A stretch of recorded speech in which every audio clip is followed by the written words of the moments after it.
গ্রামে এসে একটা জিনিস শিখেছি, সেটা হলো আমরা শহরের মানুষ যা পারি গ্রামের মানুষ তা পারে না। আবার গ্রামের মানুষ যা পারে আমরা কিন্তু শহরে বসে তা পারি না। শহরের মানুষ সে কালচার, চলাফেরা, চালচলন, খাওয়া দাওয়া একরকম, গ্রামের মানুষের একরকম। কিন্তু গ্রামের মানুষেরা এতই সরল সাদা হয়, তাদের কাছে কিন্তু সব কিছুই খুব ভালো লাগে এবং মনের কথা বলতেও ভালো লাগে। আমি যেহেতু গ্রামে এসেছি, তো একজন ঘি বানায় আর কি।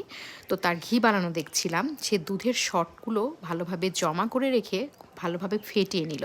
তারপরে সেটা পানি থেকে তুলে নিয়ে ঠান্ডা পানির ভেতর দিয়ে তুলে নিয়ে চুলাতে দিয়ে অনেকক্ষণ ধরে জাল করলো।